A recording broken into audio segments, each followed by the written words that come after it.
Shout out, we got Ella back. Yay, yay, yay. Shout out to Whitney. Hey, Whitney. We miss you. Come back, Whitney. Whitney, class is not the same without you. Hope you get back soon. Oh, Ella has something to say. Here we go. Whitney, you come back. That's all you gotta say. Whitney, it's Justin Bieber Day. It's Justin Bieber Day today.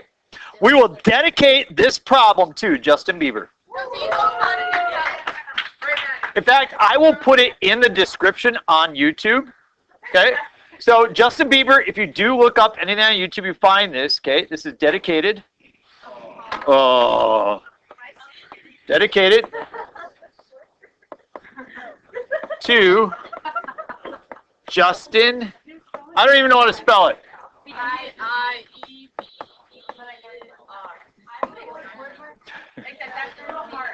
Do you know calc? Yep. So, Mr. Bieber,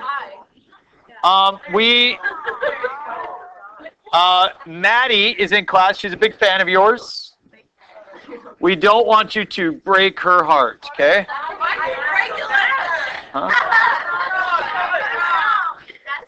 Oh, Maddie has a question for you. Prom, are you interested? Are you interested?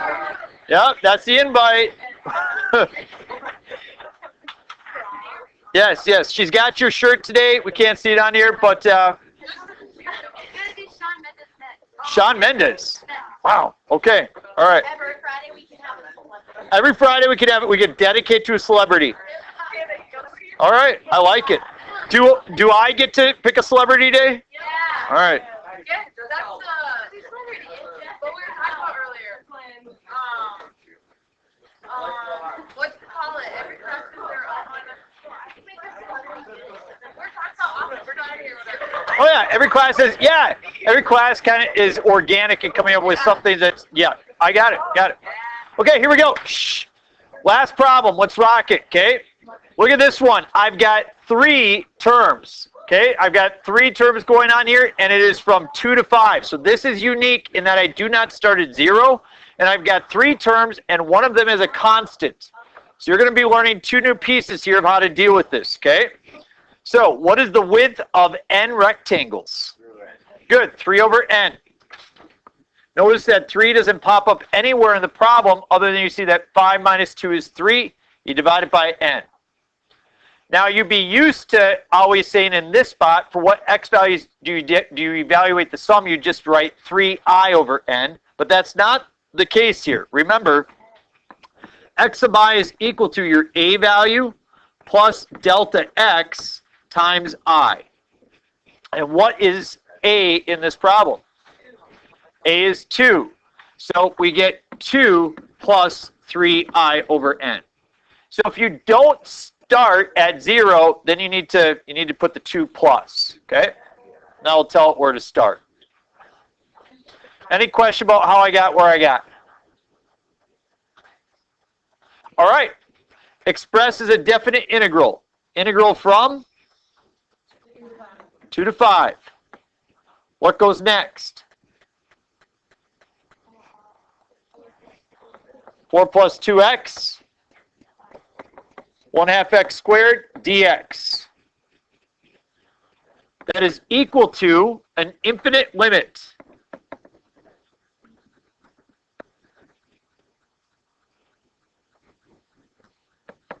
Sum from I equals 1 to what? N.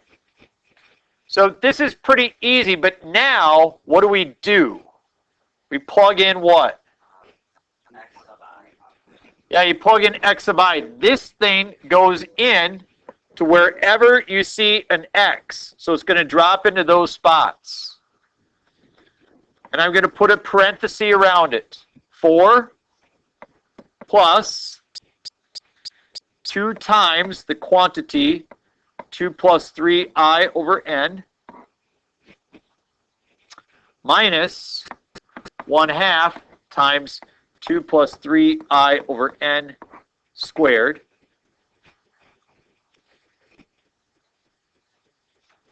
and what goes on the end? Times 3 over n. That's the width. Then the width goes on the end. Before the question, just understand that part of what I've been trying to tell you is we take the width times the sum of the heights. Width times the sum of the heights. That's what we have is written there. Question. So on that homework, it was like 1 plus d or plus 1 d of x. So no matter what, you still would multiply by the width. Yep. Even if it's added with. Yes. All right.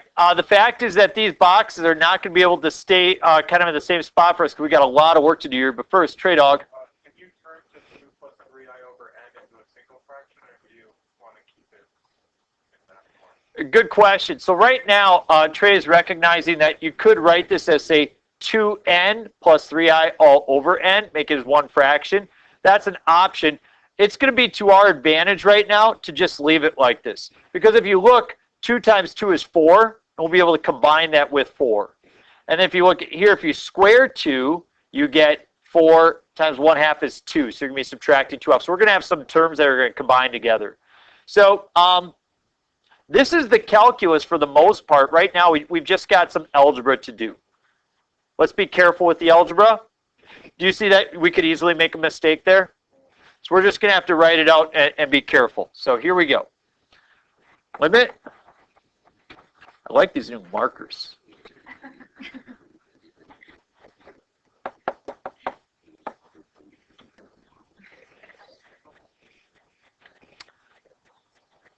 Remind me I have something to tell you after the lesson's over. I don't want to interrupt now.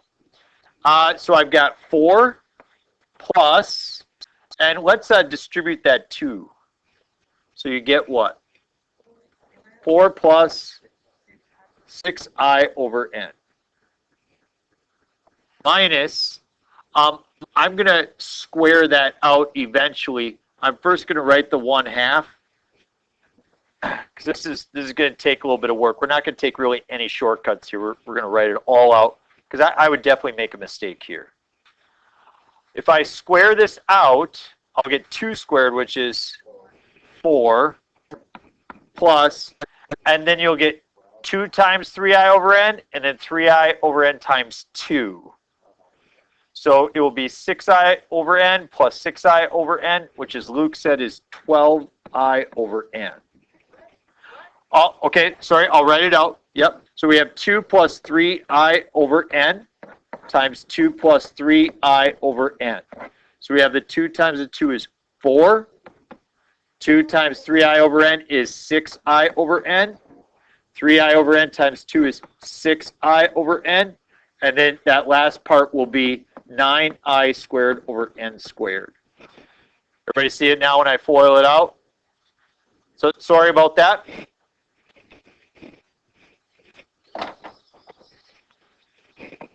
I don't like the new eraser quite as much. All right, so we had 12i over n plus 3i over n squared will be 9i squared over n squared.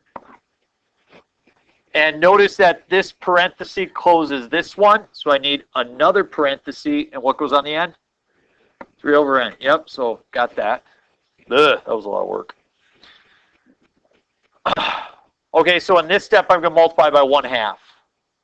And then after that, then we'll distribute the 3 over n. Yeah. On the test, that's one we don't write the limit and the sum. So Manny asks a really good question. Will I dock if I don't see the limit written somewhere? I won't, but I will say that there are times where I have students that their work on this test goes like this in this situation. If I can't follow it, I kind of have my limit. Like I'll look for say 45 seconds, and if after 45 seconds I can't follow it, then I just start taking out the red pen. So, okay. So, don't want to do that. So as long as our work's in order, okay. I've got to be able to follow your work. I will say my last calculus test in college, I took and I was doing some work and it involved some integrals. And I got a 98 out of 100 on the test. Say poor you, Mr. Gens. Yeah, poor me. And I looked at it and I couldn't find a wrong answer. And I talked to the professor afterwards, who I really liked, really nice guy. And he said, well, everything was right. I said, well, I got a 98. He said, yeah, but you didn't write dx one time. I said, well, come on, it's just a dx. It's like, you want to be a math major, don't you? I said, yeah. He said, you better get used to this. And I was like, oh, whoa. And without a doubt, as I went forward, I realized as I went forward how much detail there. I'm not going to do that to you guys, but I got to be able to follow your work. So, all right. So I've got 4 plus 4. I'm going to go 8 on that bad boy. Plus 6i over n.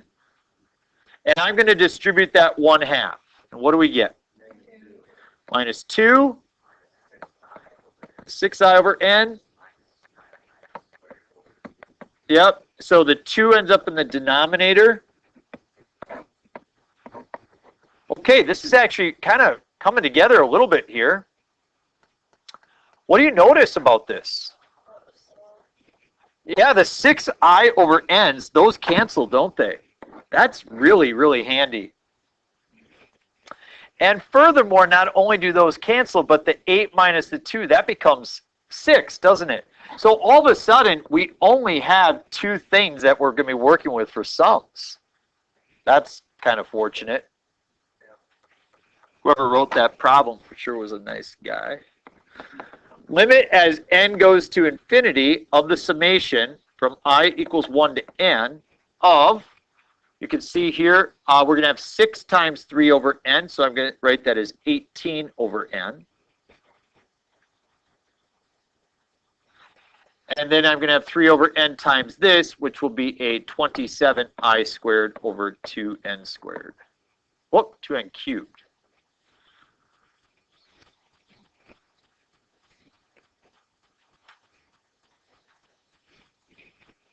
I'm going to pause because now we kind of got the algebra done. It's time to start doing the calculus, huh? Everybody okay with what I got? All right. So I want you to understand, I'm looking here, and there's no I here, is there? But there's an n to the 1st degree.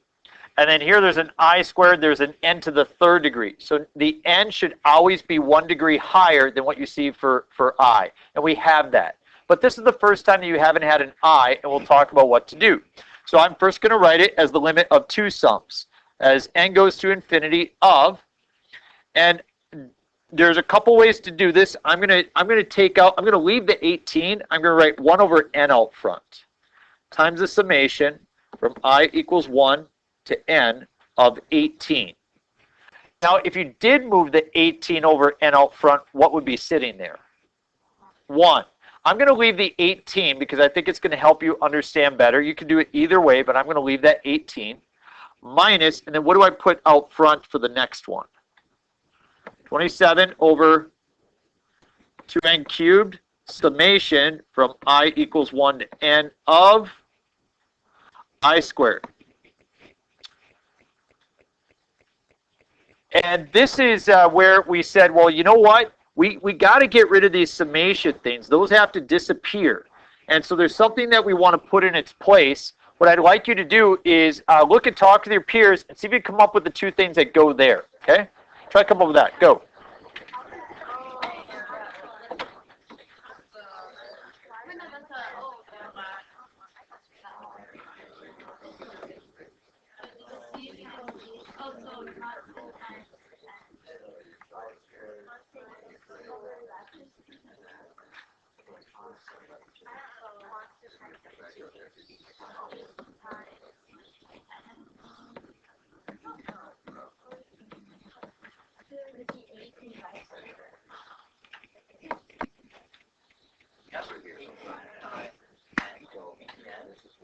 N.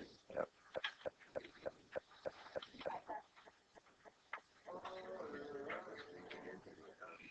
Okay, everybody done?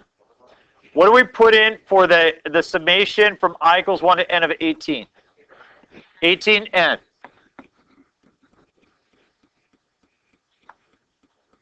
to like remember all of the I's. No, I'll give you all those. I'll give you those four formulas. Yeah, those will be right on your test. Yep, those four formulas will be right on your test. Okay, and then and if you wonder why I give it to you, it's because you don't need to remember for the AP exam. They won't give you that. So if you have to remember for the AP exam, I usually don't give you it. If you don't, then I usually throw it your way. Okay. In this situation, we've done that one before. It's just simply n times 2n plus 1 times n plus 1, all divided by 6. Wait, would it be 2n squared or 2n cubed would be the other one? If it was I cubed. Oh, sorry, I was gonna n, not I. See now, Easton? Yeah, I see. Okay, so I'm going to take some liberties here and try to reduce my work. The n and the n will go away, won't they? And this n will reduce this n to a squared. So I'm pretty close here. I have the limit as n goes to infinity of simply just 18 minus, some of you guys multiplied that out for yourselves. You said every time you're getting 2n squared plus 3n plus 1. That's fine if you FOIL that out. So now I can multiply it by 27. 27 times 2n squared. 54n squared. Plus 27 times 3n. 81n. And 27 times 1. 27. All over what sits in the denominator? What sits in the denominator? 12n squared. Good. Getting a lot closer here. Limit as n goes to infinity of 18 minus, what do we factor out of the top? N squared times, we have a 54 plus what? 81 over n plus 27 over n squared, all over 12n squared. And this is the kind of beautiful part. What do you notice happens? N squareds are gone, and because the limit is going to infinity, these go away because they will become ridiculously small. They head to 0. And so we get 18 minus 54 twelfths. Or 18 minus, both these are divisible by 6. I get 9 over 2. Or 36 over 2 minus 9 over 2, which is 27 halves. 13.5.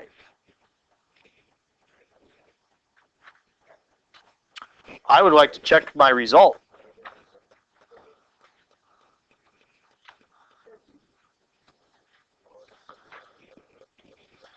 Can somebody read it off to me? 1 plus 2x. 4 plus 2x.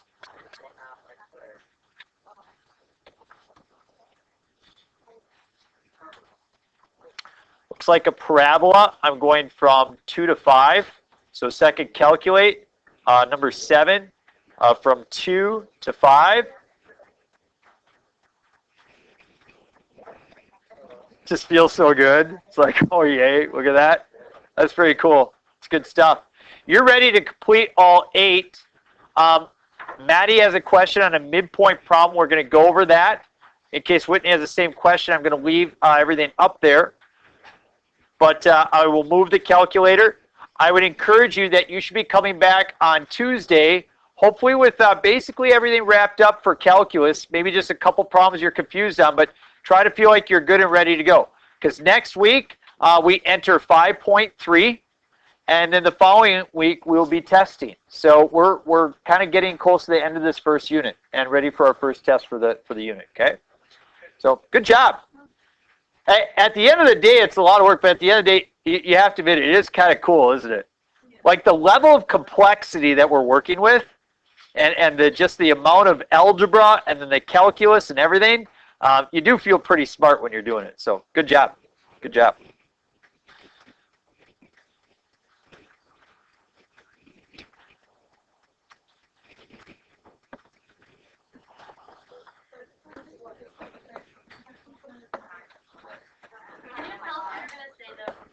I forgot now. So sorry. No.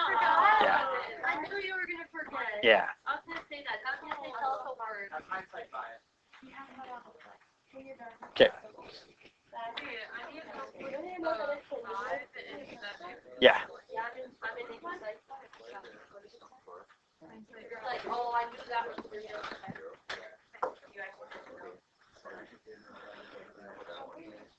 Okay, for anybody who is working on that trapezoidal midpoint sum worksheet, I'm going to look at this problem involving the graph, number 5. This is a common one that gets asked, and I just want to make sure people feel confident with this. So just so I know my audience, I know I've got Maddie for this one for sure. Are there other people who are for sure going to be looking on here? Okay, all right, I see where I'm at then, okay? All right. So the first thing we want to do is remember this is all about taking the width times the sum of the heights. Okay? Width times the sum of the heights. So if I'm going from -3 to 1 and I'm dividing into 8 rectangles, what's the width going to be? 1/2. So I know that you actually probably have the right-hand one done, don't you? But I want to do this so that I think that when we compute the right and the left hand, it's going to make the whole problem a little bit easier. So I would like to talk about that. Okay. So I start here at -3, and then -2, -1, 0, and 1. So I go all the way over there. So I'm going to have this is going to be at -2.5, -2, -1.5, -1. -0.5, 0, and 0.5. Those are important spots where I evaluate my height. Ready? Okay. So where do I choose to evaluate my first height? 2.5. And as you're looking for that height, remember that this has a height of 1 and this has a height of 2, right? So if I'm looking for the height here, it's halfway in between. So this spot right there is, 1.5. Good there. So I've got 1.5 plus, where do I evaluate the next height? -2, which is 1 plus. And then let's see. So the height at -1 would be 1.5. And halfway in between would be 1.25. And between there would be 1.75. So if we go halfway, or so if we go now over to -1.5, our height is 1.25. We go over to -1, our height is 1.5. We go over to -0.5, we have 1.75. And if we go over to 0, we have a height of 2. At 0.5, the height is halfway in between, so it's a height of 1. And then at 1 is a height of 0. You have all those? Maddie, Marissa, anybody questions on how I came up with those pieces? Okay. The left hand is going to be nearly identical. It'll be 1/2 times, but instead of evaluating the height at -2.5, we start off at -3. So the first height is 2. And then after that, we're going to pick up all these, aren't we? 1.5 plus ... And instead of the 0 at the end, we end with 1. So that's why I want to do that. That way we're all on the same page now. Can we agree that the trapezoidal sum will be easy? It'll simply be the average of the two. So please watch as I do the midpoint. When I do the midpoint, I go between these two, and I go up to this spot, okay? As I get there, you can see that that is one side, and that's the other side of the rectangle. So it does a great job of kind of splitting that in half, doesn't it? Now, what is that height? Well, it's the number that's halfway in between 1.5 and 2. What's halfway between 1.5 and 2? 1.75. So we have 1/2 times 1.75. And I'm really glad you guys have asked a question on this one because this is an important skill. We see this both on the AP exam, and this is something that you could see on the test. What's halfway between? Oh, and then now we evaluate halfway between these two. What's halfway between these two? Yep. 1.25. Good.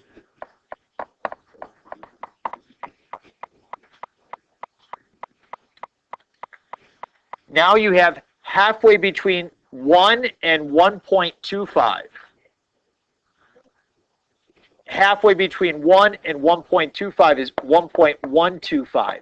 If you were to take 1 plus that and divide by 2, you get that.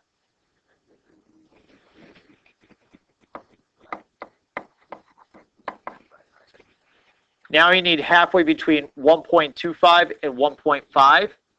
If you added those two and divided by 2, you get 1.375.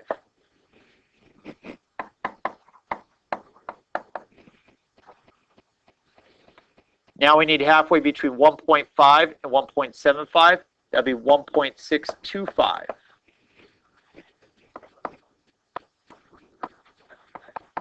And again, the way I'm getting those is I'm adding them together and dividing by 2.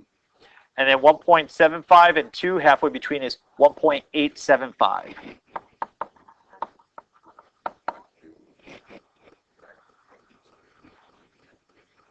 And then halfway between 0 and 1 is, or between 2 and 1 is 1.5.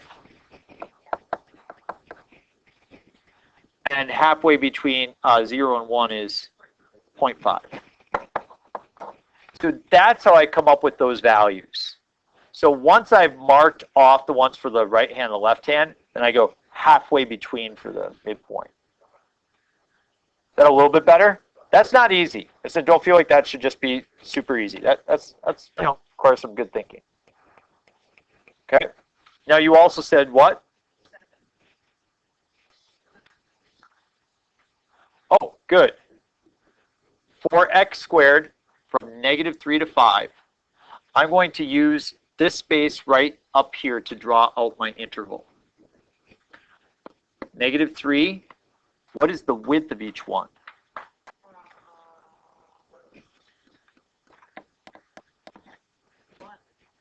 One unit.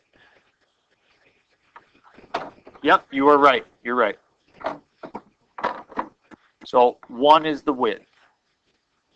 So we go over 1 unit to get to -2, -1, 0, 1, 2, 3, 4, 5. If I want to determine the midpoint, I go halfway between those.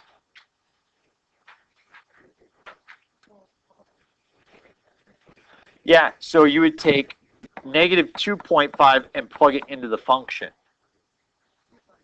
So you plug it into that guy.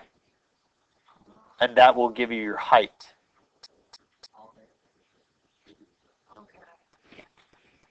Plus f of, now we go to here. The midpoint between there is,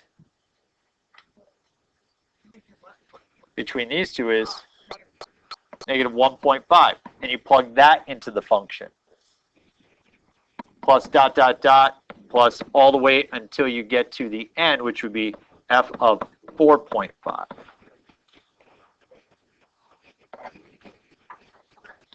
So you got to find the midpoint and plug it into the function. Now, just to be clear, Maddie, when we found the middle, we just looked in between there, but instead of plugging it in, what we did is plugging it in meant we just went to the height of the graph. That's what that meant. Okay, so we've got Avery and we got Ella. Aves? I started this one and then I stopped because I was done with the class and now I don't know where I was. And I don't know if I was even doing it right. And I really far in. Good. Good. Good. Good. Good. No. So there's no I. Oh. It's just a 1.